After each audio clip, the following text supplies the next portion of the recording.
May-Britt, welcome. Thank and you. Welcome to all these wonderful people who have joined us from all over Latin America and the Caribbean. It's just absolutely magical looking at you all. And just, I mean, so much work has gone into this process of getting everybody together. And, your various academies of sciences have chosen you and selected you. And so we'd like to thank them for putting this all together, and particularly all of you for being here. Thank you very much indeed. And this is your chance to have a conversation with May-Britt, to make comments, to ask questions. You know the general theme, it's united by science. You're going to tell us where you all are as you speak to us, but May-Britt, tell everybody where you are now. Yeah, I almost wanted to remove the camera and put it out because we have sunshine today, but it's cold. So it was freezing. So I just got off my woolen sweaters. So I'm now in Trondheim in Norway, and it's called the Kavli Institute here. And we also have a center of excellence. We had, so Edward, my good colleague, and we celebrated 25 years this autumn since we started the lab here in Trondheim in Norway. So, and now it has grown from 2 people to 130 people. So we are quite proud of this environment. And there's one thing I want you to know, and that is the slogan of our lab is not only excellent science, but happy people and happy animals.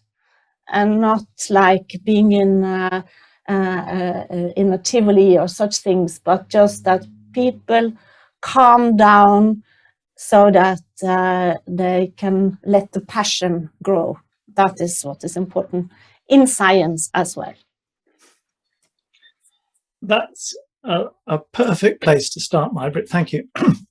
Why don't we begin with that question of what fosters good science? What environment produces a good scientist? What you need to have around you to do good science? This is your chance to speak. So who has a comment or question that's related to that very broad topic? Agustina, I see your hand raised.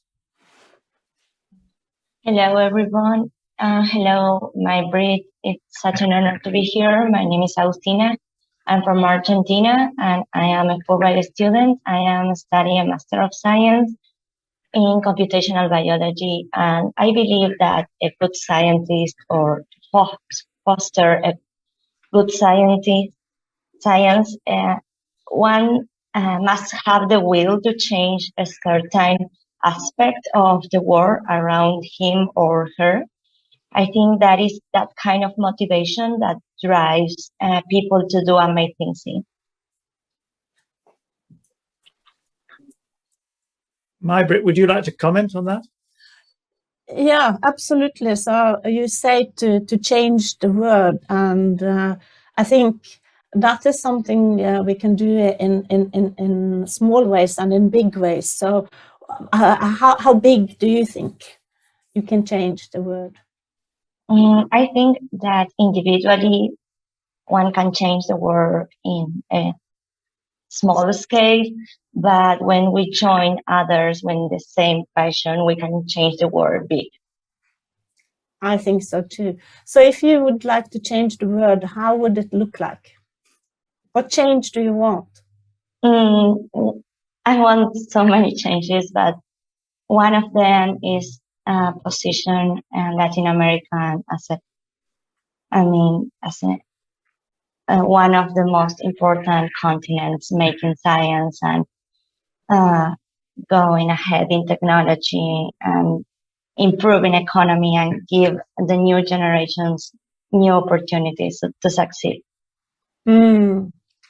That's a beautiful wish, and I think you can do it. You know, one of our greatest researcher here, she is from Argentina. She is trained in physics, and we are so fond of her because she's so smart. She has so much passion.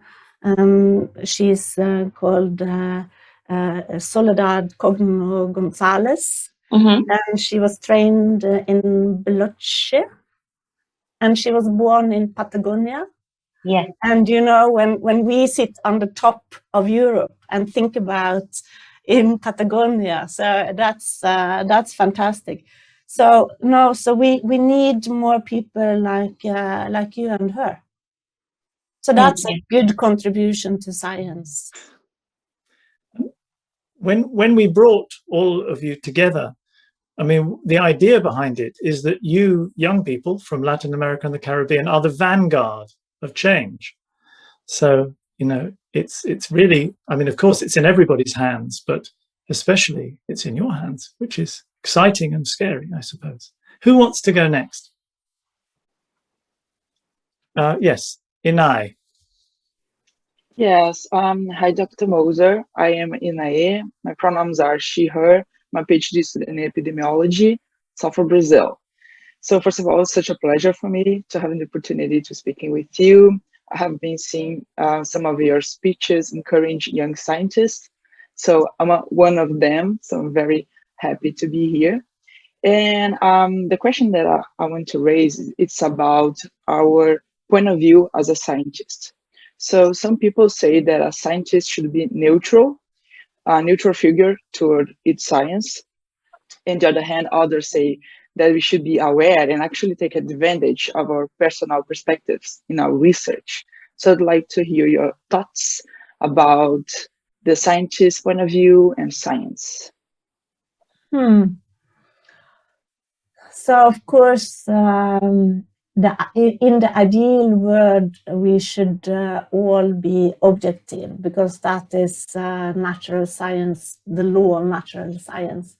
But we are human beings, and I think our creativity is extremely important in science. And sometimes we need to think out of this objective ideas and so on, and play with ideas, and then we suddenly might see things that we can measure objectively afterwards.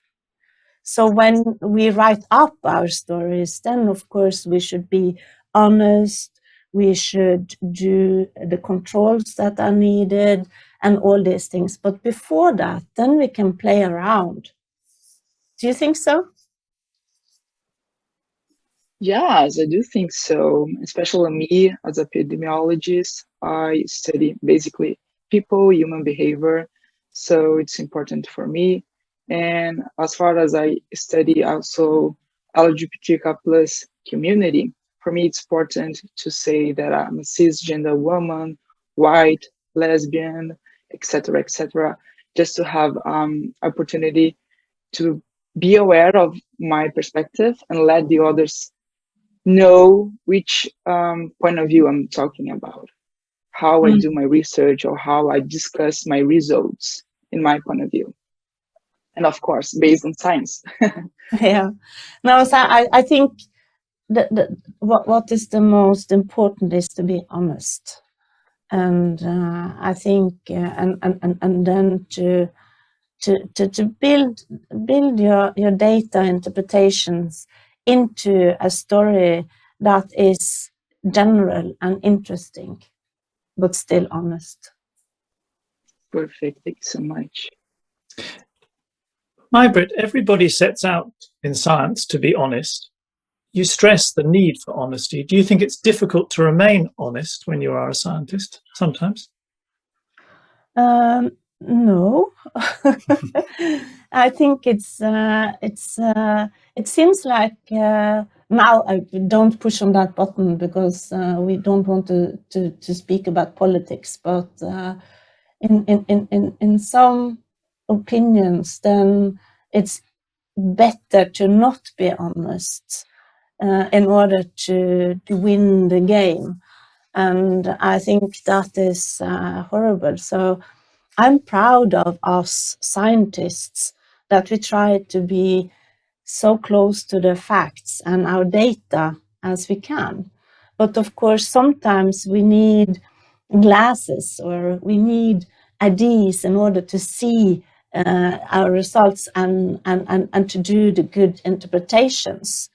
But I think that is why we should be proud. And then going back to Augustina, you want to change the world, and I think all of us sitting here, we really want to change the world.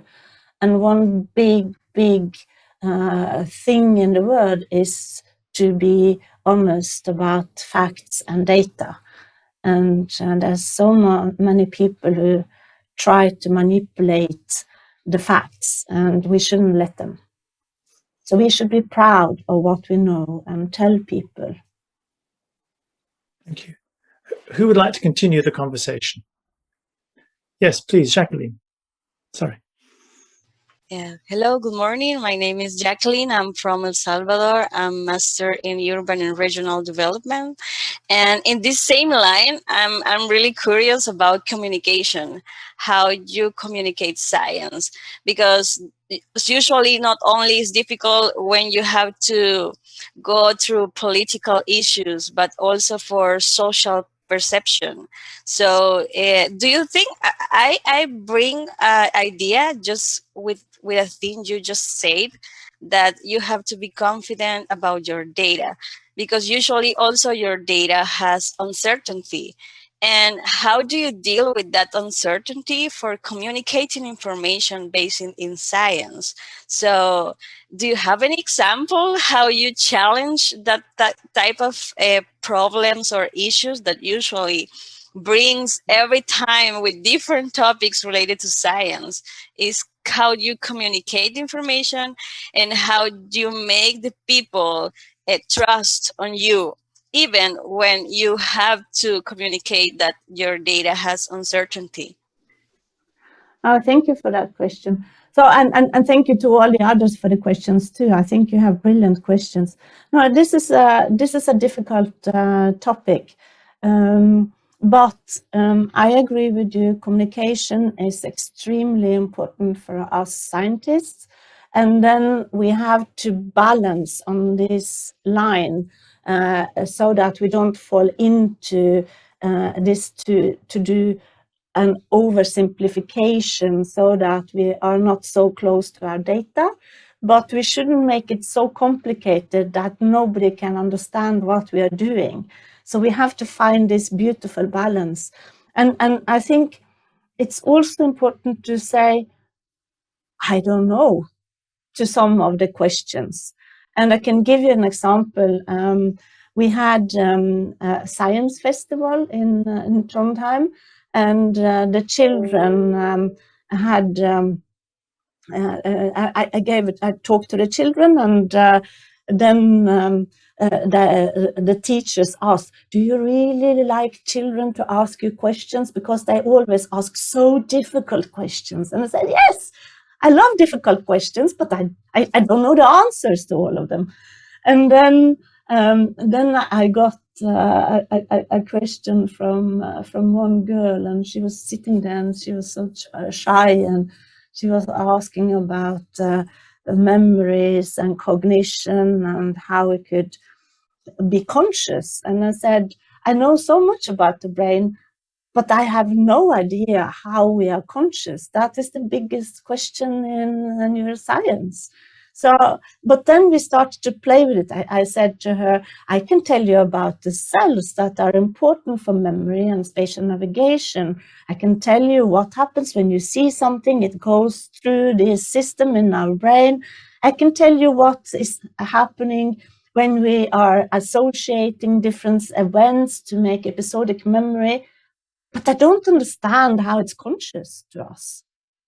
I also know that we need the hippocampus in order to be conscious, because people who have lost their hippocampus, either from a disease or other things, they feel they are not conscious.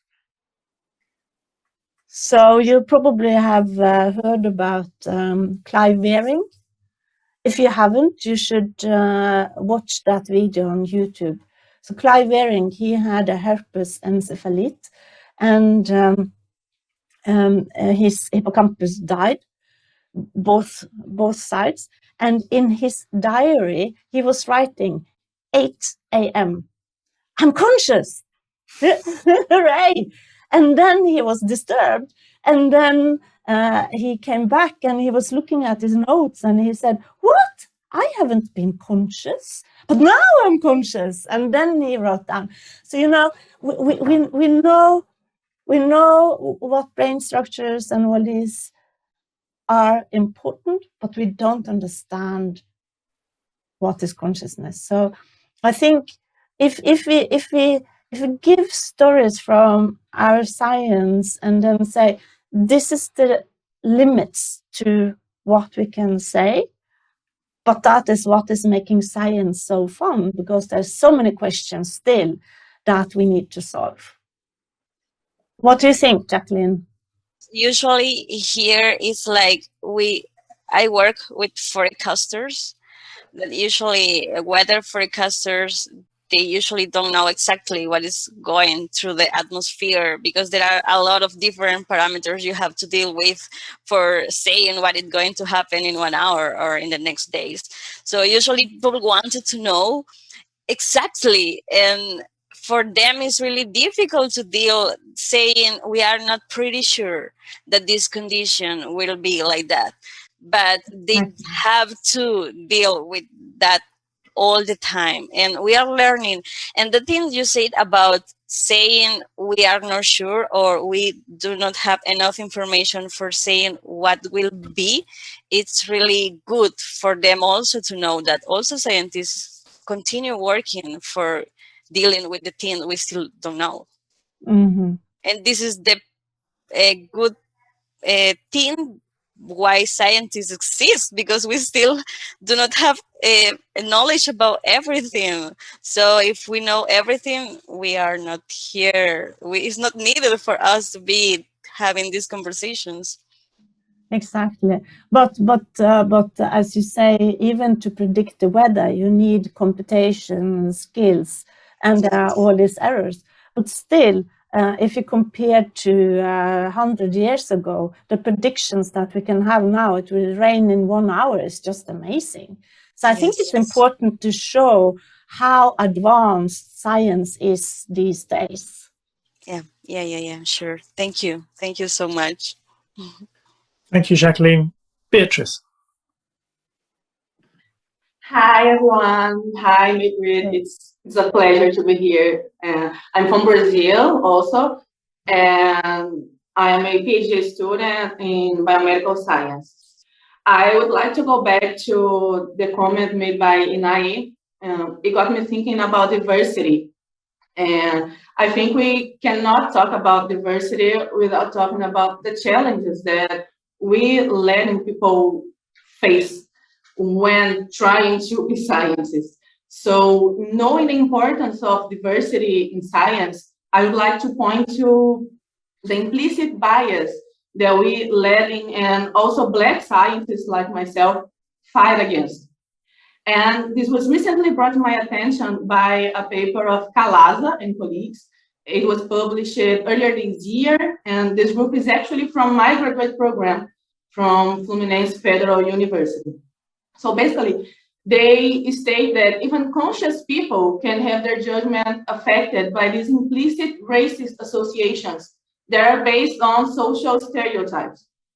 And indeed, in the scientific community, we see several consequences of racism, such as lack of Latin and Black representation on editorial boards, on leadership roles, and etc.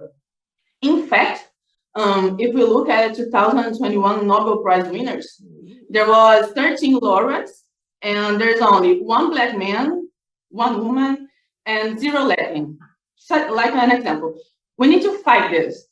And this paper suggests several actions to mitigate this effect. It's very interesting. I strongly recommend everyone to read it. So I'd be honored to hear your thoughts on this topic, implicit bias. It's very interesting for me, especially being a woman yourself and probably suffering yourself from implicit gender bias.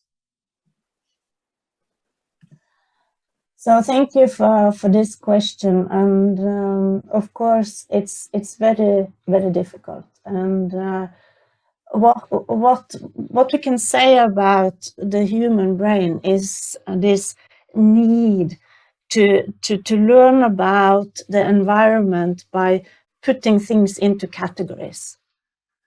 But then it's equally important to think about that this is just a need that the brain has, and it shouldn't be like that. And then, for example, a woman and a scientist at the same time, what type of expectations do you have to a female scientist? And there should be no difference between that category and another category, because it depends again about the data and not the idea that you have about a certain category. But what I think is important is that we who are part of these categories, we just have to work harder to widen up each category so that people don't have these ideas about how a person in one category is. And as we heard from people already today, and especially Agustina started this, we want to change the world. And I think one way we can change the world is not to, at least, we shouldn't put too much of our attention and ideas into the category that people try to put us in, but we should feel free and then show off. I'm a female scientist. I'm a scientist. Forget about the female, because that is not relevant for my work. But I know it's very difficult. And we need strong people, as you say, models that could be in front, who can fight their way. And when it comes to females, which is my category, then in Norway and in Scandinavia, we have had brave females fighting the way so that my category, my female category, is much, much wider than it could have been 100 years ago. Then I couldn't have even a position at the university. So we just need to march along and then show off. Our category doesn't matter. What matters is our passion and our data and our ideas. And I really believe in diversity, and not only I, but here at our institute, diversity has been the #1 rule for us, because when Edward and I started 25 years ago, then we thought, what is going to kill our dream to build an institute is if we clone ourselves. We need diversity because we need to be creative, and in order to be creative, we need people who are thinking different thoughts from ourselves and who dare to challenge ourselves. And that is how development happens. So be proud of your category, but widen it up. Be strong and be a good model, and we believe in you. Thank you so much. I try to be as strong as possible, being a Black woman, a Latin woman. I try to represent my category. And you thought about diversity, and it's so important because we know that diversity leads to better science. So why not improve diversity? Why not bigger? So thank you so much for your comments. May I ask a question of Beatrice, which is, as you say, in the recently announced Nobel Prizes, there were only men awarded science prizes. How depressing, how difficult does that make life for you? Because it'd just be interesting to hear your perspective. For me, being a Brazilian scientist and I think this brings another questions, not only about me being a Black woman. We have political issues here in Brazil, so I think it's not the point. But for me, winning a Nobel Prize is something like dreaming, something I can never achieve, because we never see ourselves in the winners. So it's difficult to dream about something you never see anyone like you. So that's it. I have nothing, because I don't dream of it. It's just it's unachievable. Beatrice, can I say something? Because you know Marie Curie, she was the first. She had no model. She had no model. She only saw the men in front of her, and she said, "I don't care." And what is important is that we all experience failures, that people don't treat us well, and all these problems that's part of a real life. What is dangerous is if we start to attribute those challenges to our category, because then it might be a self-fulfilling prophecy. And I think that is what Madame Curie did. She refused. She just had glasses on. I don't care if I'm a woman, and then there had been no women doing what I'm doing. I don't care. And if people treated her well, I don't care. It's not because I'm a woman. It's just because they're stupid. So just don't let them define you. That's dangerous. Define yourself. Feel your strength and your passion. I believe that being Brazilian, when we say it's something unachievable to win a Nobel Prize, for example, we have several questions involved. It's less like because I'm a Black woman, and it's more like because we don't have investments. We don't have anyone in pushing us to do better. Inaya here is from Brazil. She can prove my point. We don't have investments. It's more of a political question when I say that it's unachievable, more than my category, me being a Black woman. So it's such a tricky question. There's so many things involved that it's hard. But maybe I'll be the first. Who knows? That would have been fantastic. I think also that, I don't know how easy it is, but if you go abroad, then you don't depend on your own countries not putting so much resources into science, for example. And then you could go to a place where there are more resources and exploit that. And then at least the problems would not be too big then. Okay. And that's a fascinating theme as well, whether to stay put or whether to leave the country, your country behind. These are all such good things to discuss, especially in the context of the region.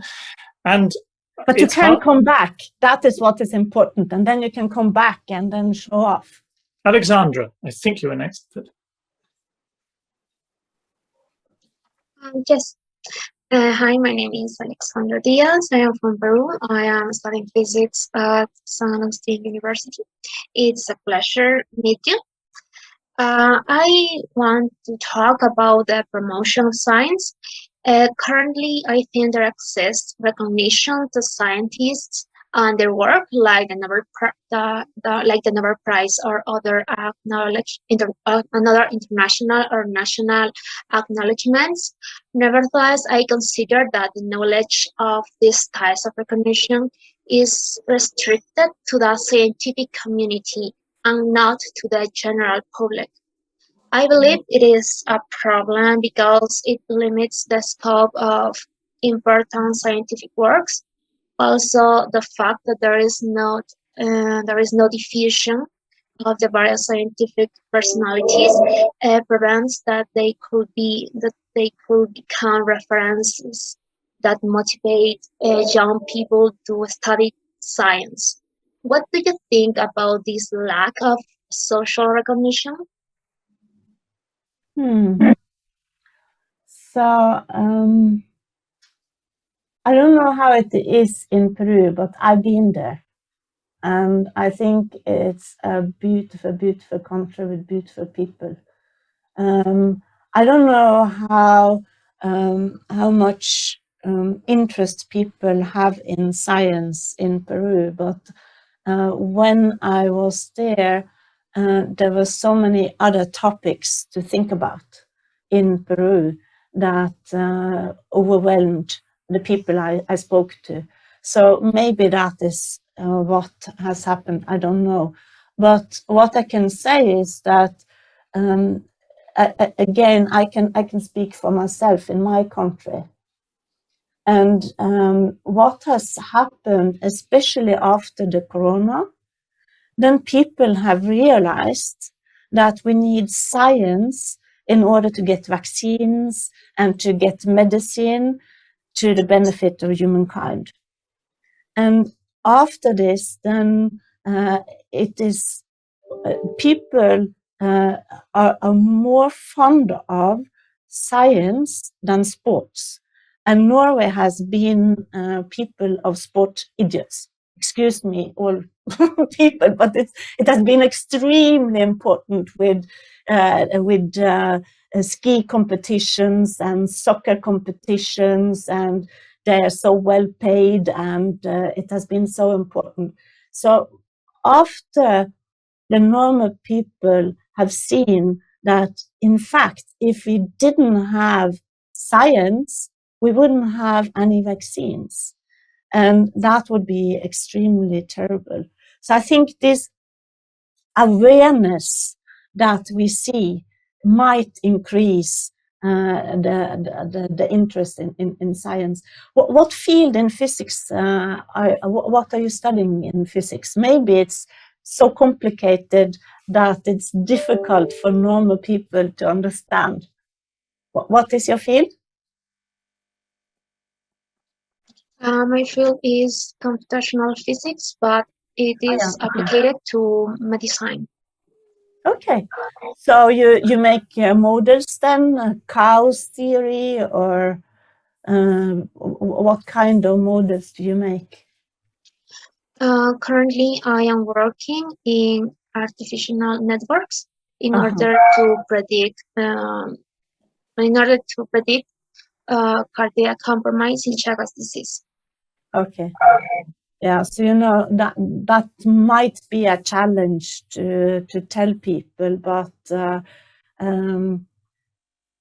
what is possible is then to say how complicated it is, so that we need machine learning or artificial intelligence in order to understand the big picture. And that's the same with the brain. There's so many brain cells, billions of brain cells, and we need machine learning and artificial intelligence in order to understand the complexity, to make it simpler so that we can tell people about it. But yeah, I'm sorry, I don't have that many solutions to it. So I'm curious about if there are other people who have some solutions to your question. That may come up in the discussion. Gabriel, please. Hi everyone, I'm May-Britt. I'm very glad to have the opportunity to meet you. My name is Gabriel. I'm from Colombia. I study psychology, and I personally love experimental psychology, psychobiology, and neuroscience. So for me and many psychologists, you are like a big idol. Yeah. Thank you. So I think a good scientist is one who has like an open mind and is open to diversity, and particularly diversity in knowledge. In that sense, my question is directed to know a little bit about your transition from psychology to neuroscience and neurophysiology, because in my country, psychology is not considered, at least recognized socially, as a science or as important as a hard science, and people find it hard to understand and believe in the knowledge that is produced in the area. In my country and maybe in Latin America, this belief builds up great walls and impediments for many of us who are trying to get opportunities in science with like interdisciplinary dialogue with other sciences. So I was wondering how your transition from psychology to neuroscience and medicine was. If in your country or in your life there were like impediments like those, or doubts about your skills, and what would you say to young people like me who are pursuing psychology or careers in science that are like devalued in their country? Mm-hmm. Yeah. So, when I was in high school, I didn't know what direction I wanted to take. So then I was thinking, I want to go to the university that I know, but I'm going to select the topics that I liked in high school. And that was mathematics, physics, and chemistry. So I started studying that. But then I couldn't see myself working as a professor at that time. So I wanted to go into questions that I was more, that I could live with for a longer time, even though I loved mathematics and physics. So then I started together with my colleague May-Britt Moser in psychology. And coming from physics and mathematics to psychology, and you said it, there are not so much data in psychology. You have wonderful theories. You have also in behavior psychology, you have some data, but not so much as we are used to in physics and mathematics. So I had to go a long way with myself when I started in psychology. And then I came to my professor in medicine, and he was so skeptic, as you said, towards psychologists. What do you know? But then what he said is that we were allowed to take a master degree with him because he was lacking the skills in behavioral analysis and design. So then we were allowed to work with him. So I think what we have to, like we talked about earlier, our categories. Who cares? What we need to think about is what questions can we address with our knowledge and our methods that we are trained in, and then just go for that. And what people are thinking about us, people, they think so much, but some people, they think good thoughts too about us. So select the good thoughts, harvest them, and then enjoy your science. And psychology, of course, it's important because you're thinking about why do we behave like we do? And you try to understand the laws telling us why people and animals behave like they do, and are thinking what goes wrong and what's good in a healthy brain. So be proud of your psychology. I'm proud of mine. And then going to neuroscience, it was again, because I went into medicine too. Then I had both physics, mathematics, medicine, and neuroscience is the most the topic where you need all kinds of backgrounds. So it's a big pool of backgrounds and ideas, and diversity is absolutely important. Thank you. Talking of diversity, it's so exciting to have 5 different hands up from 5 different countries, and I've got you in order. So first of all, Maria Rios from Costa Rica. Hi, my name is Maria Laura Rios. I'm from Costa Rica, and I'm a master's student in biomedical science. I believe to be a good scientist, you have to believe in what you're capable of. However, sometimes that's easier said than done. Have you ever dealt with imposter syndrome? And if you have, what have been your tools to overcome it? So if you mean if I felt tired or that I felt that I couldn't solve things myself, is that your question? Or like, I don't know, like you are in this position and you are doing these experiments, but like, you know, you can do it, but sometimes you don't believe in yourself. So like that Yeah. question, that doubting yourself about what you can do. Yeah. No, so what is important in science is that it's not only about one person, it's about a community of scientists working together. And then I don't know the most detailed programming in our lab, but we have people here doing physics and programming to make programs so that we can analyze our data. And I'm very happy about that, because then if I can talk to this person and this person can talk to me, because it's about communication, so that we understand that we address the same question, that is fine. But of course, I think it's not about being decorated myself. It's about getting answers to questions that I have. And then if I need to go and ask for help, which I do all the time, I'm so happy when I get the answer. Mm-hmm. I guess it's about having those networks of support, isn't it? That, you know, if you have imposter syndrome, you need people around you who tell you that you got it wrong and you can do it. But I guess, and you have them, May-Britt, you've built them up around you, and you have them from collaborations. Maybe working in less supported places, it becomes more difficult. I don't know. Maria, I don't know whether you have a comment. I believe that sometimes it can be difficult, especially like we are from Latin America.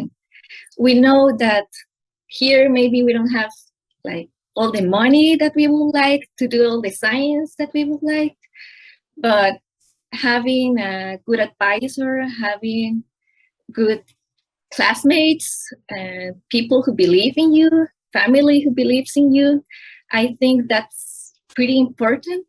And I don't know, maybe someday we'll be working in another lab and bringing knowledge from outside to our countries so we can do better science here. At least that's my hope. I think everybody wants that, like to improve the science that we do here in Latin America. I guess we have to believe in ourselves and surround ourselves with people who believe in us also. Thank you. Fernando. Oh, sorry. May-Britt, speak. I just want to say that the most important tool you have is your brain. And I don't see why not the brains in South America are as good as in the rest of the world. So you just have to use those brains for the best. And I know you can. Fernanda, please. Hi, May-Britt. It's a pleasure to be here. I'm Fernanda, and I'm from Mexico, and I'm an undergraduate student of biomedical science. The way that you have talked to us about science has been very inspirational, and I would like to ask you, what have been your greatest satisfactions during your scientific career, and how these satisfactions have helped you to face the challenges you have faced over your career? So I'm, in fact, grateful every single day that I'm allowed to be in this environment where we have these brilliant young minds doing such a good work, and especially when we have worked very, very hard on either writing a paper or to understand a problem, and then we start to see how it looks like. It's like doing really hard mathematics, and you really want to solve the question in mathematics, and you can't, and then suddenly you see it. Or if you put a puzzle, big, very difficult puzzle on the table, and you see all these pieces and you don't see the picture, and then suddenly something happens and you see the picture. I think that's a secret that we scientists have, when we are allowed to understand something that we didn't understand before, even by reading papers by other people from other labs. When we understand something that we didn't understand before, at least I get so happy. And that is lifting me a few levels up. And then to share this among our people. So what we do have at our institute is that we have different clubs. So we have journal club, when people present papers from other labs. And if you don't have that in your institution, you should get that. That's so fun, because then you read a paper, you go through it, and you can discuss it and enjoy the science in it. And then we have other clubs where we have people presenting their work and so on. And this is so important, because at least for me, the reason why I'm in science is that I'm so curious. And my curiosity is putting me into an insane craziness, because I really want to understand, I want to know. And if I have to read to know, then that is also fine. But it's just this, I just need to understand. That comes up again and again in conversations with laureates, that it's just this insatiable desire to know, and not letting anything stand in the way of needing to know. And of course, the laureates are, to a certain extent, the lucky ones whose curiosity was able to find an avenue to flourish. And if nobody will support you and it's just too depressing, then I suppose your curiosity might vanish. But it, again and again, curiosity is the driving force, isn't it, May-Britt? Yeah, and all of us are allowed to read. And when we read, then we can change our minds. And when we change our minds, then we can change the world. Bruno, please.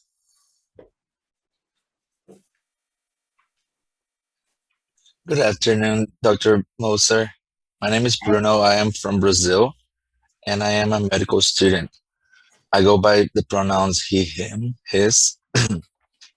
So first, I just wanted to share that what I wrote down here for being a scientist was curiosity, and also the eager to know and to always thrive for new knowledge and not being content with whatever they tell you, but to search for the answer. And when it comes to interest, I was just thinking about how recently we've been experiencing some loss of investment and interest in science around the world, especially when it comes to Latin America, when we talk about financially, but also interest in general. For example, how we see here in Brazil that we see less and less investment by the government, and also some people sharing false information, especially during the pandemic. And I just wanted to hear more about you, how you think the importance of general and also governmental support for the progress of science in general. Of course, that is extremely important to have the support from the government. Again, there has been a change in Norway because earlier than we in Scandinavia and especially I think in Norway, we had this beautiful idea that everyone should be equal. But you know, in science and in university systems, not everyone can be equal. And then you have to give more money to those who really want to do something big. And that has been a challenge in Norway. And even with the oil money that we have in Norway, this idea was difficult. So what happened in 2000 was that, or in 2002, suddenly Norway changed. And they allowed something that they call Center of Excellence. And you know, people didn't believe, is this possible in Norway? Because it's quite egalitarian. And it was possible because there had been people working really hard, lobbying with the politicians and telling that if you want the country to have to survive after the oil, you need science. But it's a hard job to take, and it's not a job for everyone. But if there are some people who would take the challenge and try to convince politicians and even become a politician him or herself, of course, that would make a big change. And we have had medical doctors, for example, being politicians. So our first female prime minister, she was a medical doctor, and she was in love with science, and she was pushing the system, and people have followed up after that. But then, you know, in politics, it goes back and forth and back and forth. So you're never safe when it comes to politics. But what I think is it's a big challenge. But you've seen people, for example, like Malala, you know, the girl who was shot by Taliban. And she was raised in a refugee camp. And now she has this big, powerful foundation. A girl.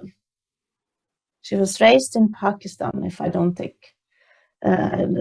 remember wrongly. So this girl, and even shot, she has brain damage because the wound went through her head. Still, she is in a position where she can put a lot of power and force into politics. And she's invited by the UN. She has been traveling around the world. She's a strong, strong woman. And everyone can be a strong woman or a strong man, if that is your fortune, or if that is your passion.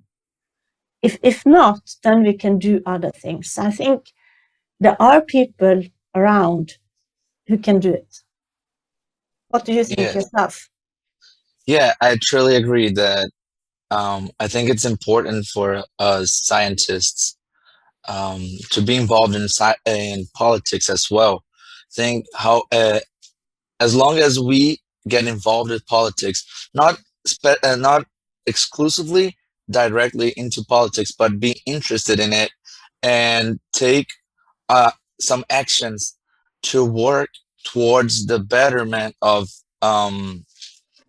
our politics and investment, and so the government can be able to understand the scientific community as something important and valid. I think it would be very important. So I don't know how other countries in Latin America is, but I think our cultures sometimes are pretty similar. In Brazil, I think general population is not very interested in politics when it comes to the actual change. And I believe that if us scientists and young leaders that we are here talking to you, think if we try to do some change and take some action, we can do some noise, and try to change at least some parts and try to excel in what we're doing and make science be better recognized by the people and by the government.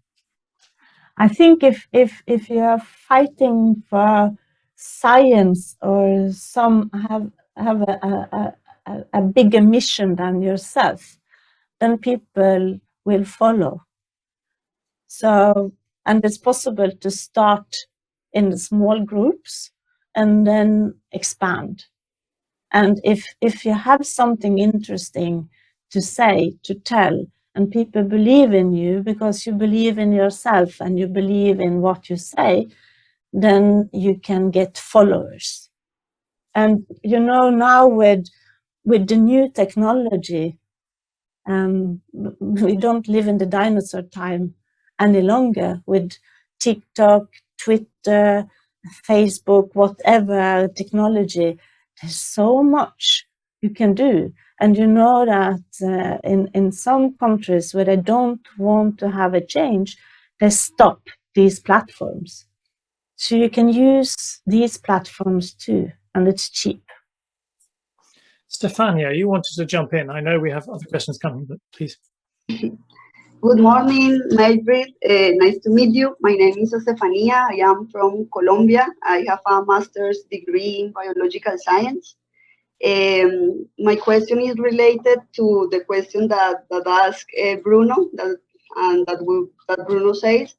Colombia is the second country in Latin America that have the highest investment in military spending.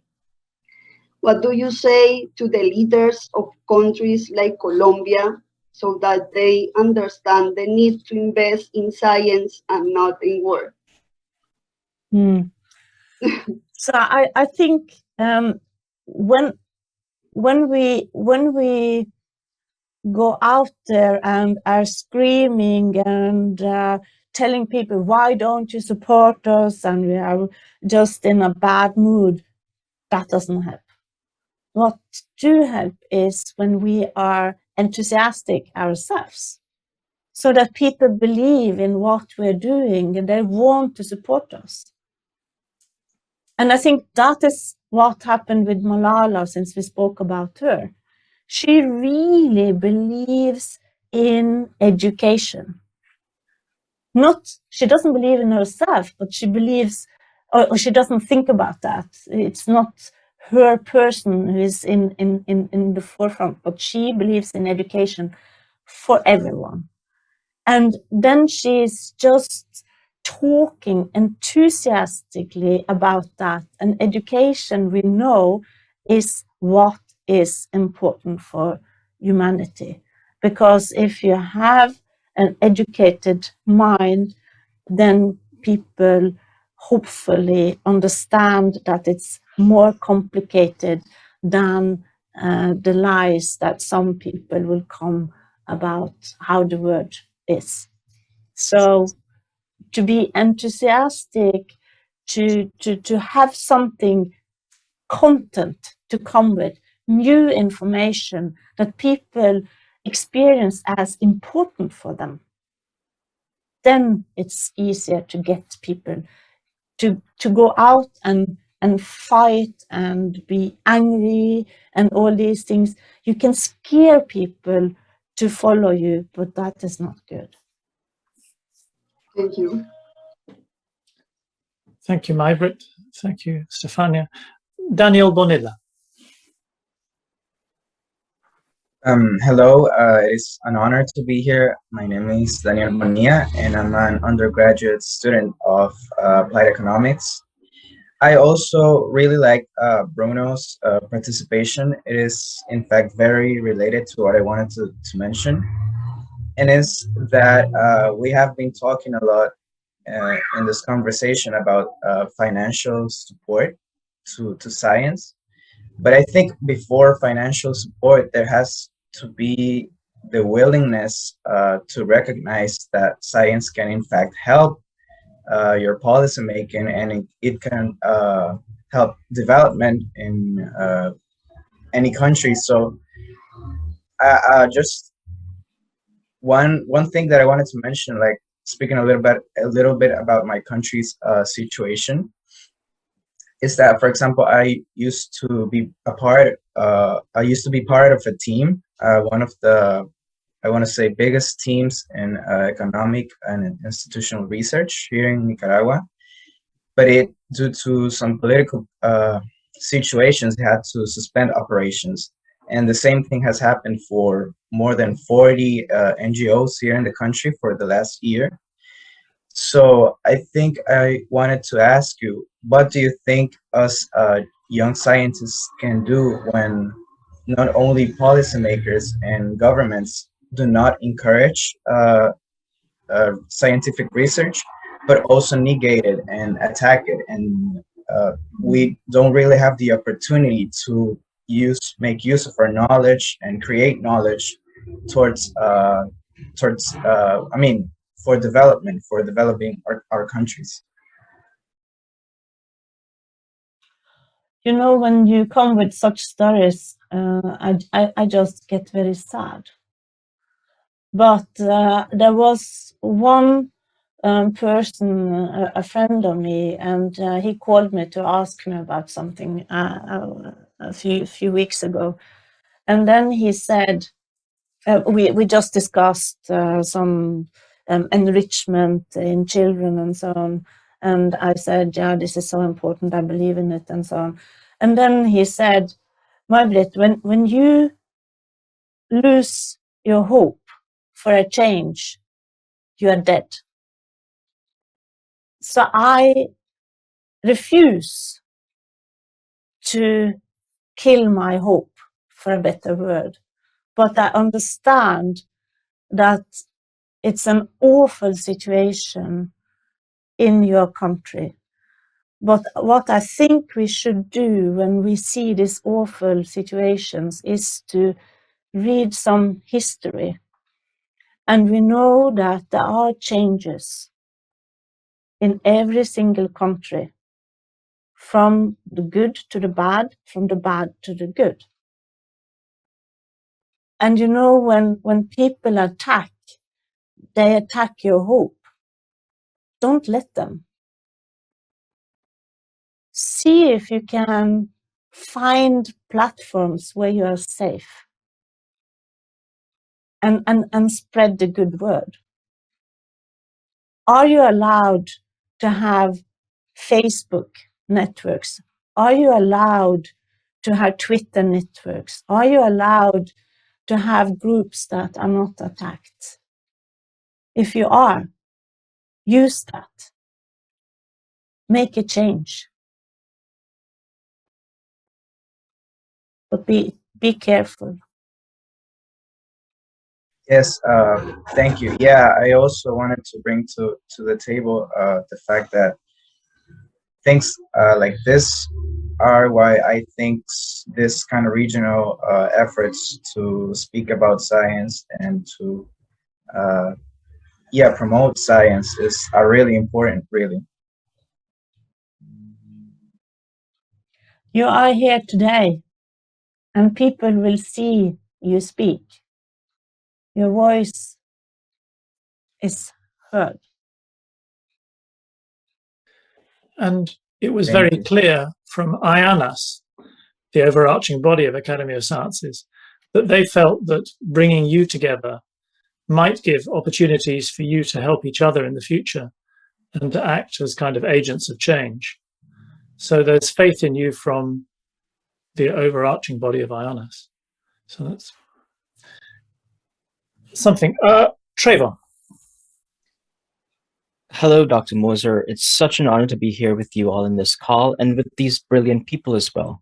My name is Travon Shirprashad. I have an undergrad in computer science. The guys talked about finances, so I won't really go over that again, since it's a problem that basically plagues us all in this region. Some of the things I find to be most important on being good scientists stems from our sense of curiosity and our collaboration. I am thankful to have a brilliant pair of supervisors who led me in my undergraduate program. On my thesis, Ms. Penelope de Freitas and Mr. Lenandler Singh. On my thesis on investigating the usability of augmented reality against conventional micronavigation. My question is, how do you deal with disagreements or difficult collaborators? What happens when there's no sense of professionalism in the situation? Ignore them. Just don't let you be put down.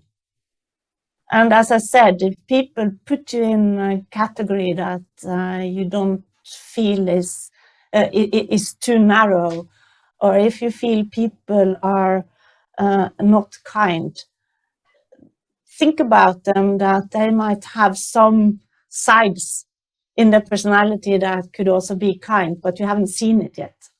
And don't pay attention to the bad sides of these people.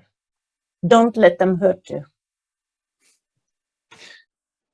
May-Britt, you seem such a good person, and you have such sort of faith in everybody. But what do you do if I don't know, Travon's sort of nightmare comes, to the worst extent, and people start stealing his data or publishing his results without his name in it? How do you deal with that sort of situation where you lose control? We lose control sometimes, and that's how it is. So, if people are so mean that they do these things, let them be mean, but don't let them kill you. Don't let them reduce your hope in humanity. Just try to ignore it. It's like this is a stupid example, but it was the first one I was thinking about. My daughter was in this market, and she had some clothes that she wanted to sell, and some other people were around, and then some person just stole one of her clothes, and she was calling her, "Mama, somebody stole my clothes." And then I told her, let them. You still survive. Maybe this person needed your trousers, and bless them. Because if we pay attention to and even what is dangerous is if we start to think that people are evil. That's dangerous, because then we get scared, and when we are scared, our focus is like this, and we are lacking solutions. Don't be scared. Don't let people hurt you. They try, but and then believe in yourself and believe in your hope. And the most beautiful movie I've seen, of course I've seen many, but just on this topic, it's about a 100-year-old man who is in this hospital for elderly people, and you see him lying there, and you think, oh, this man is going to die tomorrow. And then suddenly something happens, and he escapes from this hospital, and the end of the scene, he's in Indonesia together with a big elephant on the beach, and it was a crazy movie because he did all kinds of traveling and so on. But my point is that we don't know what will happen tomorrow, and since we don't know, we can have good hope. for tomorrow. Don't let bad people ruin your life, and don't let them kill your hope. And if they want to steal something, then bad. You can do better. You can produce more data.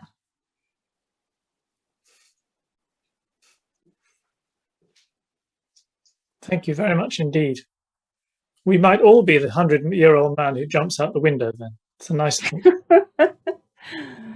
Yeah, we can shape our own future by believing in it. Joachim.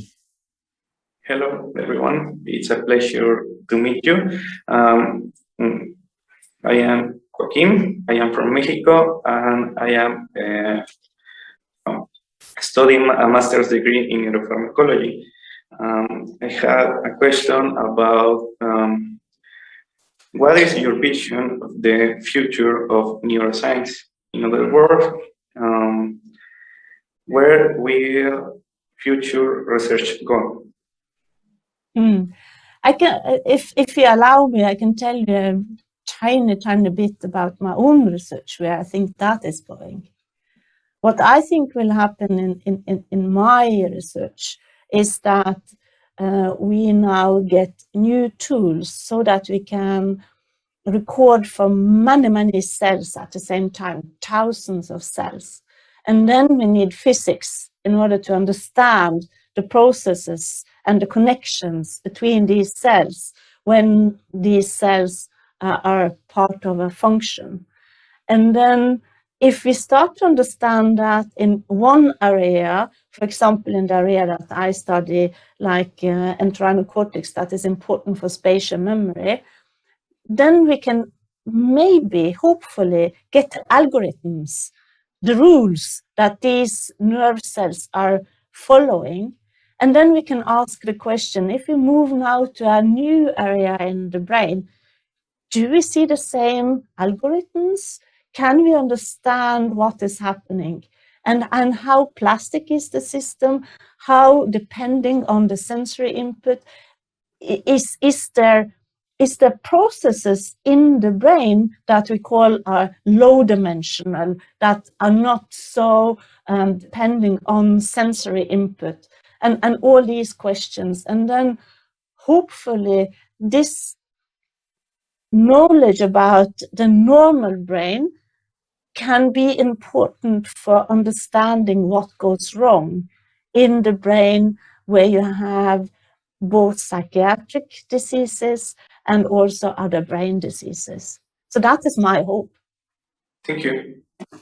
And I can say one thing more, since Traven was asking.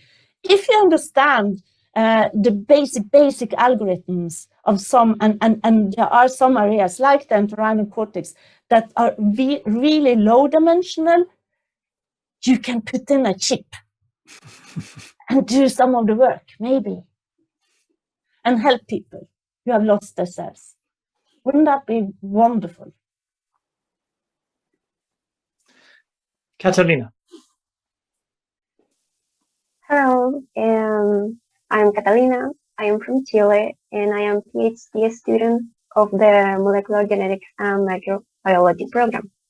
So I have a question. I am curious whether you have ever bumped into a wall during your research, and if you have, how have you overcome it? Yeah, oh, that is so important. Of course, there are walls everywhere. Sometimes you see them, sometimes you don't. And if you don't see them and you bump into them, it hurts. And that is how it is. And then I was invited to the Research Council in Norway to give a talk. And then I thought, it was about science. What can I tell about science? And then I thought, maybe I can tell them about the rules you need to follow when you go in the mountains in Norway. And one rule is you have to know when you turn around. So if you hit a wall, either an visible or invisible wall, if it's hurting or not hurting, you have to know if you have to turn around and how. And I think that as a scientist, you have to know where the wall is and if it would be good to make a move. Exactly. How can we identify the wall? Because most of the time we cannot see it. It's such a challenge. So I'm being a supervisor. I feel that is part of my duty as a supervisor to help the students and the researchers in my lab to see walls if there are walls, so that we together discuss how we're going to solve this. We are hitting a wall. We don't understand what is happening. What turn should we do? And then we try to solve it together. But I think that Donald from Haiti is the only person we haven't heard of. Good morning, everybody. My name is Donna. I'm from Haiti. I am a PhD entomologist student. I would like to ask for the Dr. May-Britt Moser one question. But the situation of my country is very bad.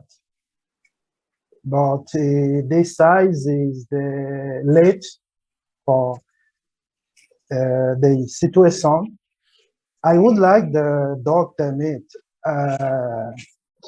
What is the word of the scientists and the situation? Donald,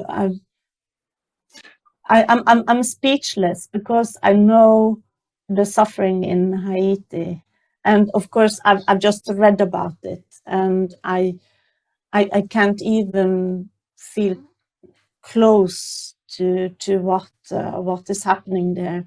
And then I understand that to do science and follow the curiosity feels a bit, almost, to say it in a bad way, selfish, if you understand, if you're not out there to rescue the world and so on. But the only thing I can say is that at least with science as we know, you don't know always the benefits of science. And if you have heard about the CRISPR technology that they just received the Nobel Prize for last year, they started to study bacteria. And who would think that studying bacteria could make such a success for a technique that they developed for the whole body, for humanity, for changing so much.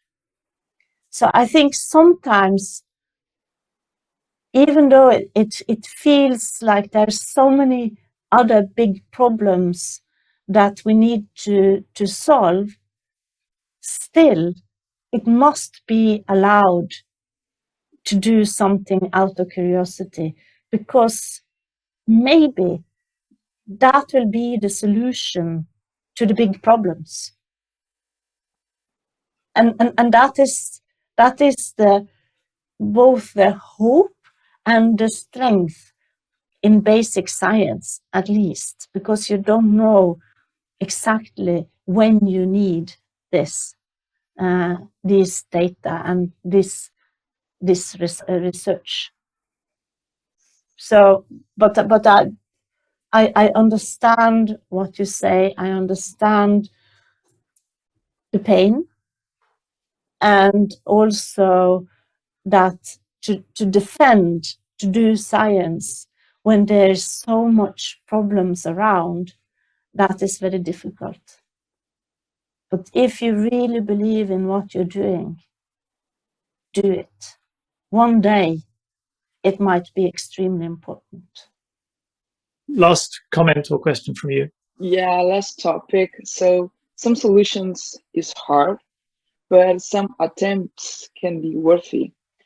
And I still see that scientific results are far away from people, normal people, that especially in Brazil don't have access to education or even are living in food insecurity especially during COVID. So my question is, during this path to spread your knowledge in a high amount, what did you did to spread your knowledge in locally, I would say, not globally, but locally? What can you do with like small power as a young scientist? Because basically our results are being published in peer-reviewed article and people don't have access to it. So what can we do with small power? So what I think is the way into people's mind is their curiosity. So if you somehow can tell about your work so that people get interested. Because the worst thing for people, and you can think about yourself too, I'm a trained psychologist, and if I would have come to you and put you into a category and say, listen to me, I know something that I want to tell you.